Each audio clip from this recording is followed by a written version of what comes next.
Good evening. Welcome to South Asia Newsline. I'm Surbhi Sharma. Here are the top stories we're tracking for you on Thursday, the 5th of December. India's central bank keeps the repo rate unchanged, revises GDP forecast. Pakistan asks UK to return Nawaz Sharif after treatment is over. And US envoy Khalilzad in Afghanistan to revive peace talks.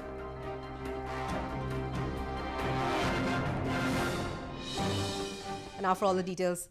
The unusual surge in the price of onions has hit people hard, not just consumers, but also retailers and wholesalers across India. Because of the damage to onions due to floods in prime onion manufacturing provinces, this crisis has now forced the government to import the vegetable.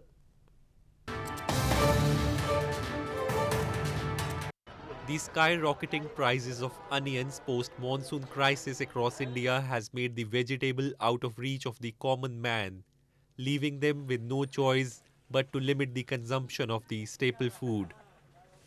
Onion prices in India are at record highs, retailing anywhere between Rs 80 and Rs 180 per kilogram, with instances of heists and thefts of the bulb being reported from many parts of the country.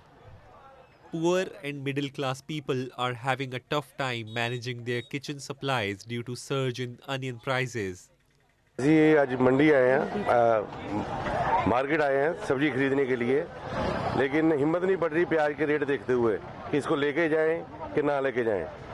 कारण क्या है कि आज हर गरीब आदमी या जो मध्यस्थ है या जो अमीर आदमी है वो इस चीज़ से परेशान है कि सब्जियों के रेट इतने ज़्यादा बढ़े हुए हैं, खास करके प्याज के।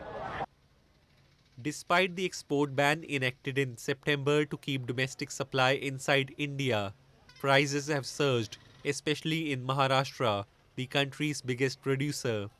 Several budget hotels have also stopped the usage of onions in food preparations. ये जो बीच में इतना बरसात होने के कारण नया कांदे का क्रॉप बिल्कुल 80% ख़त्म होने के कारण ये भाव में बढ़ोतरी हो रही है और ये भाव का बढ़ोतरी और एक महीना डेढ़ महीना कम से कम रहेगा और जो पहला पोजीशन 40-50 रुपए किलो का था नया प्याज का वो आज 80 रुपए से 110 रुपए किलो तक का है.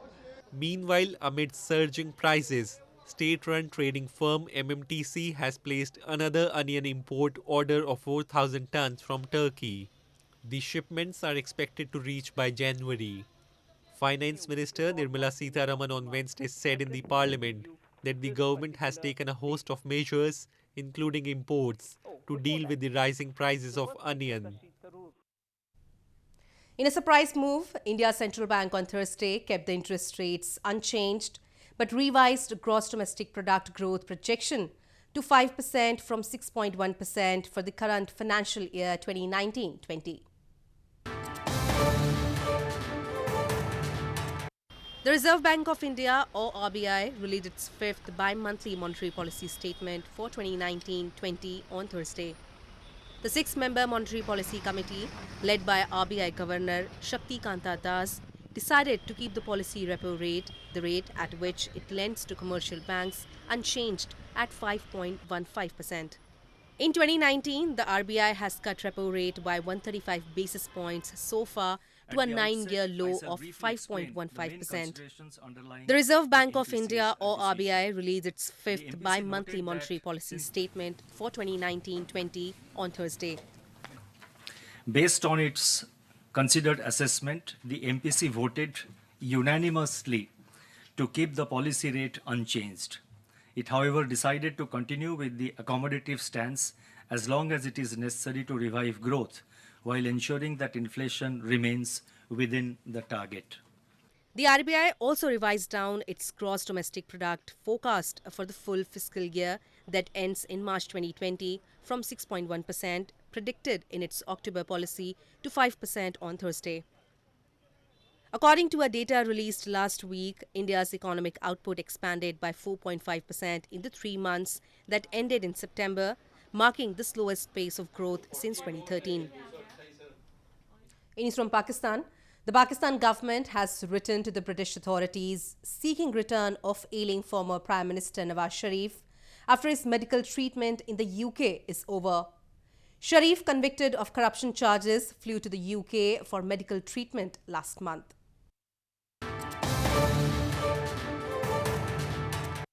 Pakistan has written to the British government seeking the return of ailing former Prime Minister Nawaz Sharif after his medical treatment in the UK is over. A leading Pakistani news channel, RBI News, on Tuesday disclosed the news.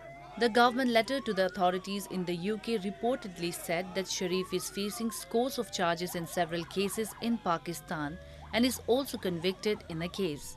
69-year-old Sharif had left for London in an air ambulance via Doha on November 19 for medical treatment after the Lahore High Court allowed him to travel abroad for 4 weeks. He has been diagnosed with an immune system disorder. A 2-member bench had ordered the federal government to remove the former premier's name from the exit control list without placing any conditions. Sharif was accompanied by his younger brother Shehbaz Sharif and personal physician. Meanwhile, in the latest, Pakistan's anti-graft watchdog on Tuesday froze the properties of Pakistan Muslim League Nawaz President Shehbaz Sharif and his 2 sons in different cities, citing corruption charges. Moving on, the Awami Action Committee has called for abolition of the newly proposed Land Reforms Commission by Pakistan in Gilgit-Baltistan. They termed it as another move by Islamabad to grab lands of the common public in the illegally occupied territory. Members of Awami Action Committee have called for abolition of Pakistan government's newly proposed Land Reforms Commission in Gilgit-Baltistan. They blamed Pakistan for illegal land acquisition over the years in Gilgit-Baltistan and termed the move as a new tool to grab lands owned by the common public. While expressing concern that the plan will be soon discussed in the assembly, the activists warned massive protest if the administration continues with so-called land reforms in the illegally occupied territory. खालिसे सरकार की शक्ल में, land reform commission की शक्ल में, ज़मीन को ये हथिया लेना जो है ना, ये आवाम की मलकियत के ऊपर शबखून मारने के बराबर है, जिससे अवामी एक्शन कमेटी किसी सूरत कबूल करने के लिए तैयार नहीं होगी, चाहे उसके लिए हमें धरने लगाने पड़े, आवाम को सड़कों पर निकालना पड़े, इस्लामाबाद की तरफ मार्च करना पड़े, जो कुछ भी करना पड़ेगा हम इस सिलसिले में जो है ना कमिटेड हैं और हम करेंगे. Pakistan government had earlier acquired swathes of land in Gilgit-Baltistan for the construction of multi-billion China-Pakistan Economic Corridor or CPEC project. The project came as a massive setback for the people in the illegally occupied region, as no compensation was paid to them against land acquisition carried out by Pakistan. In news from Afghanistan, US Special Envoy Zalmay Khalilzad on Wednesday arrived in Kabul to meet Afghan officials, including President Ashraf Ghani, as a part of Washington's new efforts to revive peace talks with the Taliban. Khalilzad is also scheduled to meet Taliban negotiators in Qatar.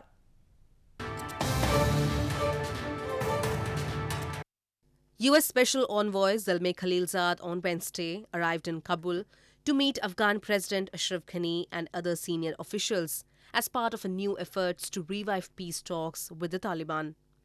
Khalilzad was scheduled to fly to Qatar later to meet Taliban negotiators and rejoin talks with the group to discuss steps that could lead to intra-Afghan negotiations. The Special Envoy's visit to Kabul came days after US President Donald Trump visited American troops in Afghanistan for the Thanksgiving holiday and raised hopes for a revival of peace agreement with the Taliban, which he halted in September. Trump, during the surprise visit to Afghanistan, told Ghani that he has revived the peace talks with the militant group and that he believes the group wants a ceasefire now. Several weeks of informal Qatar peace talks were abruptly broke off after a suicide bombing claimed by the Taliban killed a US soldier and 11 others. Residents in Afghanistan's Nangarhar prayed and lit candles late on Wednesday to mourn the deaths of renowned Japanese doctor Tetsu Nakamura and 5 others who were killed in a shooting ambush. Nakamura had been granted honorary Afghan citizenship recently for decades of humanitarian work in the east of the country. A shooting ambush on Wednesday in Afghanistan's eastern Nangarhar province, which killed a Japanese doctor, triggered an outpouring of grief among the people whose lives he helped change for the better. Tetsu Nakamura, head of Peace Japan Medical Services, and 5 others were shot dead on Wednesday after their NGO vehicle was attacked by unknown gunmen. Residents in Nangarhar's Jalalabad gathered late in the evening and prayed and lit candles for the attack victims. Nakamura had been involved in rebuilding Afghan irrigation and agriculture and had been granted honorary Afghan citizenship recently for decades of humanitarian work in the east of the country. دا ډیره غټه کمیزه ده موږ د دې احسانمن یو او دا به همیشه د مشرقي د ولسونو په لسګونو یا په سلګونو کالونو به د مشرقي د خلکو په ذهن کې او په روح کې دا وي د دې کورنۍ ته تسلیت غواړو. The ambush came a week after a grenade attack on a United Nations vehicle in Kabul heightened fears for those doing humanitarian work amid one of the world's longest-running conflicts. No group has yet claimed responsibility for the attack.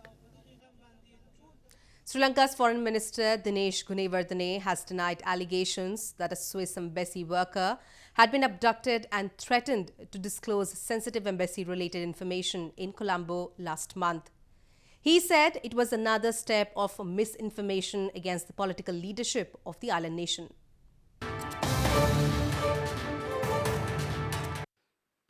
Sri Lanka's Foreign Minister Dinesh Gunawardene on Wednesday denied a Swiss embassy worker had been abducted in the country, saying it was another step of misinformation.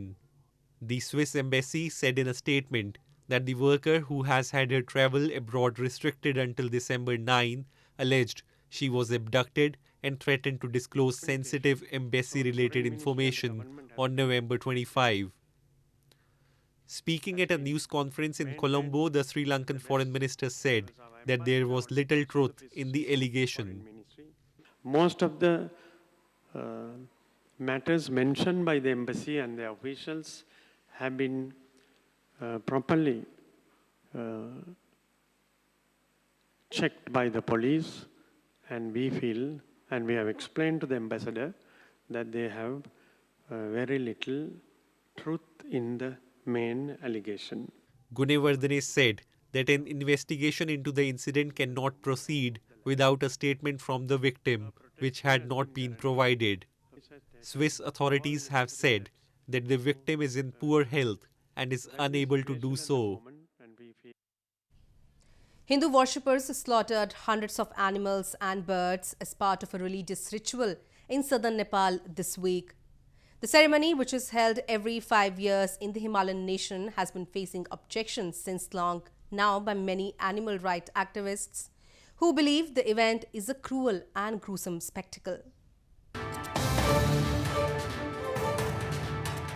Scores of devout Hindus thronged the temple in southern Nepal, where hundreds of animals and birds were sacrificed this week as part of a ritual. The ceremony, held every 5 years at the Gadhimai temple in Bara district, is believed to be the largest such mass slaughter event in the world. Devotees who spend days sleeping out in the open and offer prayers ahead of the event believe the sacrifice meant to appease Gadhimai, an incarnation of the Hindu goddess of power, Kali, brings them luck and prosperity. The ritual was performed this year amid an outcry from animal rights activists in the country who said it is a cruel and gruesome spectacle. In 2016, Nepal's Supreme Court also said the practice should be prohibited and called on the government to frame a law that would gradually bring an end to the sacrifices, but the ban has always been ignored. About 80% of Nepal's 30 million population are Hindus, and many sacrifice animals to appease deities during festivals. Well, that's all we have for you from South Asia this evening. Now our viewers can watch the show on southasianewsline.com. You can also visit us on facebook.com/SAsia Newsline and follow us on Twitter @SAsia Newsline. That's all in tonight's edition. We will see you same time tomorrow. Good night.